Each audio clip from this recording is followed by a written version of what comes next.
the Celebrity Jobber Podcast with Jeff Zito. If you like what you hear, please subscribe, give a 5-star rating, and leave a review. Check out all our past episodes on Apple Podcasts, Spotify, or wherever you pod. What if these celebrities weren't famous? What would they have become? What was their first job? We're about to find out. So think about this. Pat Boone is celebrating his 70th year in show business. He's 88 years old. He's been a star since the 50s and still continues to stay relevant. Remember when he came out with that metal album? I think it was in the late 90s or early 2000s, singing some classics from Ozzy Osbourne, which Crazy Train, Pat Boone's version, ended up being the theme song on the MTV reality series that changed everything, The Osbournes. So my guest this week on Celebrity Jobber, the one and only Pat Boone. This Zito? It sure is, man. Jeff Zito. Okay, not Irving Zito, Jeff Zito. Do you know an Irving Zito? No, I was just making a simple early morning joke. Hey, I can dig it, man. It's you know what, me and you. Seems like you lived in New Jersey for a bit. I lived in New Jersey for a little while. Yep, I was first Leonia and then Teaneck. Teaneck, nice part of Jersey. Are you still there at all or no? Oh no, I haven't been back. Not that I wouldn't. It's just not on my beaten path. I moved to Beverly Hills, California in 1960, and I'm sitting in the rocking chair in the house we bought when Shirley and I were like 24 with 4 little kids. We moved out from Teaneck because she wanted a home where the girls could have an ordinary life and not be moving every month or two. And so we set up shop here in this house, and I'm still sitting in it 67 years later. Man, and I got to tell you, Pat, New Jersey probably not the best place in the world to be for show business, and I understand you're celebrating your 70th year in show business? Yes, I am.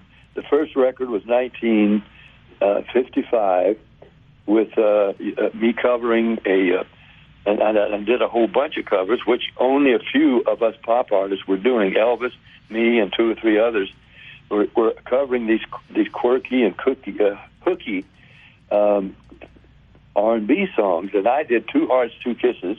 1 heart, not enough, baby. 2 hearts to make you feel crazy. I did that one. Awesome. And then Ain't That a Shame? Ain't That a Shame? Fats Domino. And then bop bop a luma up a lot bop bop Tutti Frutti. Oh yeah, that was a big one for you, wasn't it, Pat? It was. Well, these were all million sellers. I did Rip It Up and Long Tall Sally, and Crazy Little Mama Come knocking at my door. I was just a pop singer from Nashville originally, but here I was singing rhythm and blues, not trying to sound like the original performers, but trying to capture the excitement, right, and the flavor of their music. And Jesse Jackson said to me recently on the phone on radio that he thought I had done more for race relations with my music in the 50s than any other artist. That's unbelievable, man. Can you tell me, Pat, a little bit about growing up? I know that you were born in Florida, but you at an early age you moved. Was it to Tennessee, and you grew up there? Tell me about growing up with your family. I'll never forget an early age, as you said, hitchhiking to Nashville when I was 2 years old. My dad, a building contractor, architect, and he joined his uncle, Uncle Jack Boone, in Nashville, and eventually owned the company, and I was able to help him do that. But yes, we moved to Nashville. My younger brother, a year younger than me, Nick, and then 2 sisters, and we grew up in Nashville. And I, except for Dinah Shore, who's the famous singer, she and I are the only celebrity singers that I can think of that ever actually grew up in Music City, USA, Nashville. Wow. So I got this big country album coming out, 25 major all-time country hits that I sang. I did my versions of all those country songs through the years in my albums, and sometimes actually my own personal hits. But it's an album of 25 major hits, all sung by one hick from Nashville, Pat Boone. So, Pat, being in the showbiz world for 70 years, and you're still putting out new stuff. Tell me, what was the backup plan? Because you were a pretty young guy when you got famous, but did you have a backup plan? I know you went to college. I know you went to Lipscomb and you went to a few other colleges, but what were you aspiring to be if not for being in show business? You've really done some homework. I'm glad. Yes, but I had no backup plan except up through the time I already had hit records, made a couple of movies, was doing the Pat Boone Chevy show on ABC television, the youngest guy ever to have his own musical variety show. I was determined to get my degree from Columbia University because I still thought that I was going to be a teacher-preacher. Okay. Which is what I started out to be when Shirley and I married at 19, and I didn't think that this record career was going to last. I'd already met a number of quote celebrities who'd had one or two hit records, and now were singing in little clubs or behind the bar in a restaurant, and still milking that one hit they had. Right. And that's not going to be me. I'm going to have my degree from Columbia, and I'm going to be a school teacher who can talk about my early record career. But the record and movie and TV stuff just kept going, and it was not my plan. It just happened. Wow. So what do you think your big break was? What was the first thing that really blew you up and catapulted you into superstardom? Ted Mack's Amateur Hour. I don't know, you may not remember that show, but it was the forerunner of all the voice shows and America's Got Talent and all these shows, because it was live on Saturday nights on radio and then television. Frank Sinatra was on that show, Ema Sumac, the opera singer, and on and on, Jerry Vale. Many were on that show, their first appearances, and if you were competing with a variety, it didn't have to be singers. I mean, they had strange kinds of acts on that show, like one-legged dancers and one-armed piano players and one-man bands and just and one guy who beat Connie Francis out when she was on that show. She sang and played the accordion. Oh, wow. But the guy that beat her that week was playing a classical melody on a leaf in his hands. What? So you never knew what was going to be on that show. But if you won 1 week in the cards and letters votes, which were cards and letters, then they would bring you back the next Saturday. And I won 3 weeks in a row. But nothing came of it, apparently, except it led to a recording contract with Dot Records, which was a little startup independent label outside of Nashville. Wow. And so that's the Ted Mack Amateur Hour, which was the original of all the Voice and America's Got Talent shows, and I won it 3 weeks in a row. There it is. What about your first job, Pat? Do you remember your first ever job out of show business? What was the first paying gig you ever had? Oh, I was working for my dad as a laborer. My brother and I both, we were digging ditches while we were still in high school, digging ditches and pouring concrete, pushing wheelbarrows for my dad, the architect. And of course, he was wanting us to follow him in the building business, but pushing wheelbarrows, I was trying to think, isn't there something else I could do with my life? We got a lot in common, Pat. You lived in New Jersey. I lived in New Jersey. My father was an architect. Your father was an architect. Very, very interesting. We share this connection. Although I've got a terrible singing voice, so there is that. Listen, there's a lot of people with voices worse than yours that are having hit records. This is true. You're making a good point. Let me ask you this: you have another thing we have in common is the podcast. Now, that's right. Podcast is nationwide. It says it has 75,000 downloads weekly. I'm coming toward you.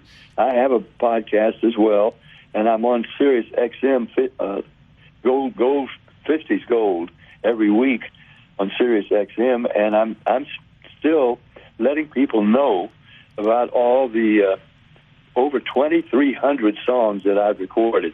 Nobody in history, Frank Sinatra recorded 1,500. Bing Crosby, my role model, did 2,000. I've recorded over 2,300, and I'm still doing it. Wow, man. I'll make you a deal, Pat. You like my podcast and follow my podcast and give me a 5-star rating, and I'll do the same for you. I will get that done today. Hey, tell me a little bit about this new song you got. You recorded with a bunch of big-time Nashville superstars, and it's called Grits. And let me tell you something. This is true. It came to me in a dream. I mean, I'd recorded with Crystal Gale last year, early, a song. She had a big hit with Eddie Rabbitt, but he was gone. It was won Grammys, but he's gone now. And so Warner's and Crystal Gale had me sing with her, Just You and I, and it's not out yet. But meanwhile, I had a dream that I had a big country hit. And you know those dream things, when you're dreaming something wonderful like that, all of a sudden the idea creeps in, I wonder if this is just a dream. And when that idea happens, all of a sudden you start waking up and the dream is gone. But I came out of that dream with this verse: grits, grits, bestest food there is, country caviar, Tennessee foie gras, grits, grits, bestest food there is, keep your fancy food, give me my grits. And this is amazing. And it just came in a dream. Yeah, I can't believe. First of all, it always astonishes me when I speak to somebody like yourself where they wrote a song in a dream. I never do anything in a dream but make a mess. But regardless, I'll tell you what, man, you singing to me early in the morning was definitely the highlight of today. That's for sure. Give me a little Speedy Gonzalez on your way out, Pat. You better come home, Speedy Gonzalez, away from Tannery Row. Yeah, I found that song in the Philippines, where it had been a big hit. I brought it home, recorded it, and I think Speedy Gonzalez went to #1 faster than any other record. Well, appropriately, it was called Speedy, but and that people still demand that song wherever I appear. Oh, it's a good one, man. I got to tell you, the Pat Boone Show on Apple Podcasts. You can check out Pat's new record. It's called Grits, and Ray Stevens, the Gatlin Brothers, Lori Morgan, Dean Miller. Got a bunch of special guests on that, and real pleasure speaking with you today, Pat. Thanks so much. Well, good to talk to you, Jeff, and you're in Florida, right? I am in Tampa, Florida. I'm a cracker. I don't know if you knew I was born in Jacksonville. Oh, I knew you were born in Jacksonville. I knew you were a cracker. So I got that Spanish moss in my brain. Right. Hey, man, have a great day. Thanks so much for the call. Thanks, Jeff. Bye. You know, Pat Boone, 88 years old. I know he was a big star in the 50s, but, still keeps himself relevant. We know that he's got like a new song out with these current country artists. But, sometimes these guys will surprise you. I wasn't expecting a whole lot out of Pat Boone. And boy, I think we got a whole lot, really. Big star when he was a teenager, did some songs, did some movies. He thought he was just going to go to college and become a teacher and a preacher and be able to tell his followers and or students about his one-time brush with fame. But that it didn't end. It kept coming and coming and coming. I mean, he had a backup plan. Obviously, going to school, pretty educated guy, went to a few different colleges, finished up at Columbia, like he said. But how about that? It never happened. It never dried up. Pat Boone, 88 years old, and celebrating his 70th year in showbiz. I mean, wow. His dad was an architect. And Pat's first gig was a laborer for his old man, the architect. So he said he was pouring concrete and digging ditches, and his old man kind of wanted him to follow in his footsteps. I found a lot of similarities between myself and Pat Boone, and a big one was, my father was also an architect.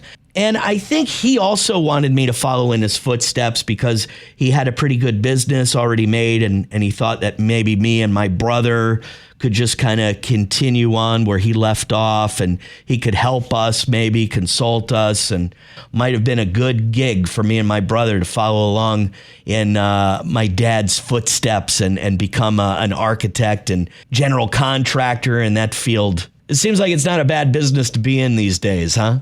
Definitely this is a lot more fun, I can tell you that much, right? What a surprise, Pat Boone. Awesome episode. Hey, and he's got a podcast too. But as he mentioned, his podcast isn't getting 75,000 weekly downloads like this one. Thanks to everybody listening. Listen on Apple Podcasts, Spotify, or wherever you pod. A 5-star rating is much appreciated. Please leave a review, and we'll keep this thing rolling. Onward and upward. Until next week, it's the Celebrity Jobber Podcast. I'm Jeff Zito. We'll see you then.